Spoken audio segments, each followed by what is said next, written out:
Sabe? Dentro da gente existe um universo inteiro, um ecossistema super complexo e movimentado. Estamos falando, claro, do microbioma intestinal. Há anos que a ciência sabe da importância dele, mas uma pergunta fundamental sempre ficou no ar. Qual é a função real deles no nosso dia a dia? O que eles estão produzindo? Sabe, que máquinas eles estão operando em tempo real que afetam a nossa vida de uma forma tão profunda? Esse sempre foi o grande mistério.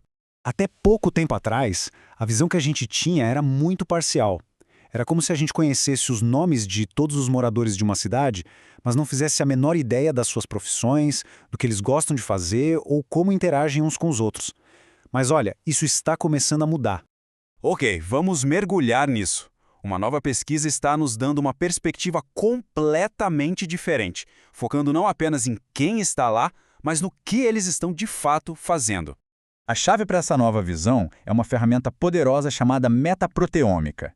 Em vez de só ler o material genético dos micróbios, os cientistas agora conseguem ver as proteínas que eles estão produzindo ativamente. Agora, o mais interessante aqui é a analogia. Pensa no DNA como se fosse a planta baixa de um prédio. Ele mostra todo o potencial do que pode ser construído.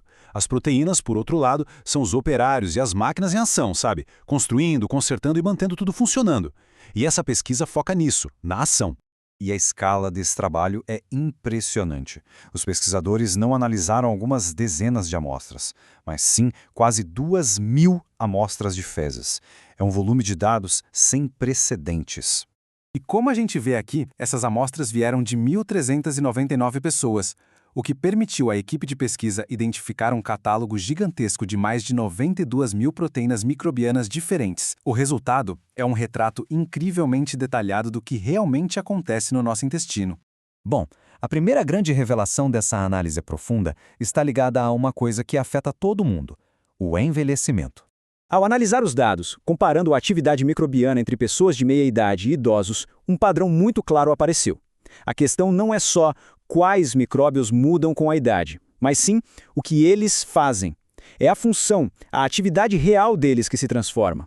O ponto crucial é este: a maquinaria metabólica do nosso intestino se altera com o tempo. As fábricas de energia e de processamento de nutrientes simplesmente não operam da mesma forma. E isso se manifesta de formas bem específicas. A gente vê um declínio de bactérias benéficas que já são conhecidas, uma queda na produção de certas proteínas essenciais e, ao mesmo tempo, um aumento nas proteínas que indicam que os micróbios estão sob estresse, talvez refletindo o estresse do próprio ambiente intestinal que está envelhecendo. Indo ainda mais fundo na análise, a pesquisa revelou algo ainda mais surpreendente: uma assinatura funcional que se repete em várias doenças metabólicas bem comuns.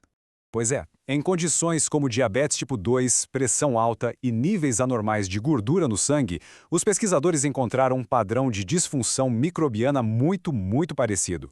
Em todos esses casos, o problema central parecia ser o mesmo: uma diminuição na atividade de bactérias que produzem substâncias vitais para a nossa saúde, como os ácidos graxos de cadeia curta. E esta imagem ilustra o ponto brilhantemente. Grupos inteiros de micróbios do filo Bacillota, que são verdadeiras usinas metabólicas, estavam menos ativos. As suas linhas de produção de energia e de compostos protetores estavam funcionando em baixa capacidade. Para tornar isso mais concreto, vamos focar em uma bactéria específica, a Faecalibacterium prausnitzii. Pensa nela como uma superestrela na produção de butirato, um composto que alimenta as nossas células intestinais e mantém a barreira do intestino forte. A pesquisa mostrou que nessas doenças, a atividade dessa bactéria crucial está bem reduzida. Mas em meio a esses padrões de disfunção, a pesquisa encontrou um sinal de esperança. Uma única espécie de bactéria que parece ir contra a maré, especialmente num contexto bem específico. Nos participantes com diabetes tipo 2 que já estavam fazendo tratamento, uma bactéria chamou muito a atenção: a Megasphera eusdeni. A atividade dela parecia estar ligada à medicação. A hipótese que surge disso é fascinante.